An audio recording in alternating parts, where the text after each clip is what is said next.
तो नमस्कार प्रणाम स्वागत बा रउआ सबन के राइटर आशिक अभिषेक के चैनल पर। और सब बताइए आप सब कैसन बानी। उम्मीद करते रउआ सभी बढ़िया होखब अच्छा होखब। तो रउआ सबन खातिर लेके आ गेल बानी बिल्कुल ज़बरदस्त बिल्कुल ब्लास्ट बिल्कुल खतरनाक बिल्कुल हिट गाना भोजपुरी ट्रैक पर भोजपुरी बोल बम के गाना लेके आ गेल बानी सावन स्पेशल सॉन्ग। उम्मीद करते रउआ सबके बेहद पसंद आई। अगर एकरा रउआ नया म्यूजिक बनवा के अब बढ़िया से दिल से गायकी कहते हैं तो 100% बाकी गाना और मार्केट में ब्लास्ट करी।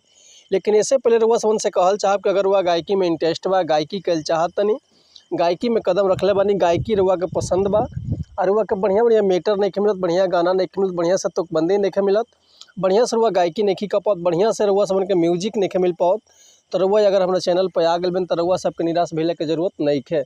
काहे से कि रउआ सबन खातिर हम हर एक प्रकार के सॉन्ग लिखिले हिंदी होखे चाहे भोजपुरी होखे चाहे रउआ कोनो भी ट्रैक पर भोजपुरी गाना लिखवा सकिले। ऑर्केस्ट्रा संग लव संग बेवफाई संग पूर्वी निर्गुण भजन लोकगीत लयदारी रंगदारी जातिवाद संग चाहे रंग जिला के ऊपर चाहे बोल बम के गाना चाहे विवाह गीत चाहे विदाई गीत चाहे रउआ अपना मनपसंद के कोनो भी गाना लिखवा सकिले वो बिल्कुल उचित चार्ज पर। तो ये से कहल चाह रउआ समझ से कि रउआ अगर चैनल पर नया बानी चैनल पर पहला बार आइल बानी तो चैनल के लाइक कर दी सब्सक्राइब कर दी बेल आइकन प्रेस कर दी ताकि कोनो वीडियो अपलोड करी तो सबसे पहले नोटिफिकेशन रउआ सबन के मिले। चलिए देर न करते आज के मीटर देखल कैसे बा का एकर लय बा का एकर धुन बा ये रउआ सबन के हम गा के बताओ तनी। उम्मीद करती रउआ सबके बेहद पसंद आई।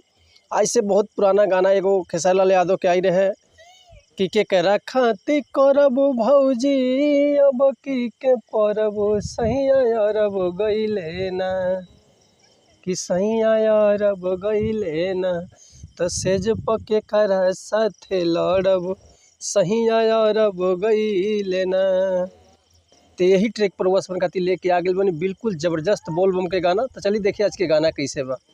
एगो औरत यही सावन के महीना में अपना पति से कहतिया कि हे राजा जी हे सैया जी सावन के महीना चलता रउआ बाहर मत जाई।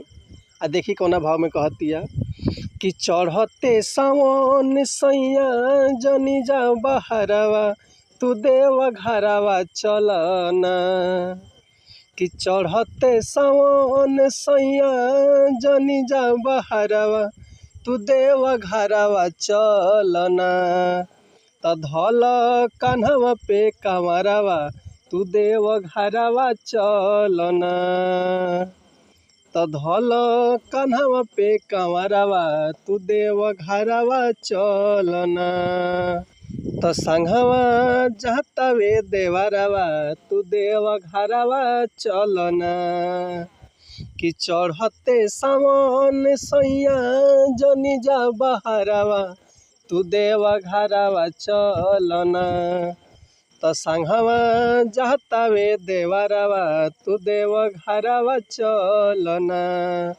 तो उम्मीद करते हैं मीटर हुआ सबके बेहद पसंद आयल हुई। अगर ये गाना के फुल लिखवाओल चाहते हैं तो डिस्क्रिप्शन में हमारा कॉन्टैक्ट नंबर बा व्हाट्सअप नंबर बा रुआ कॉल कर सकिले व्हाट्सअप कर सकिले रुआ के बिल्कुल उचित चार्ज पर फुल गाना मिल जाए। लेकिन ऐसे पहले रुआ सबन से कहल चाहब कि अगर हमारे गाँव में कोई मिस्टेक होता तो भैया क्षमा चाहतनी ऐसे कि हम गायक ना ही रुआ सबन के खाली बता सकिले समझा सकिले।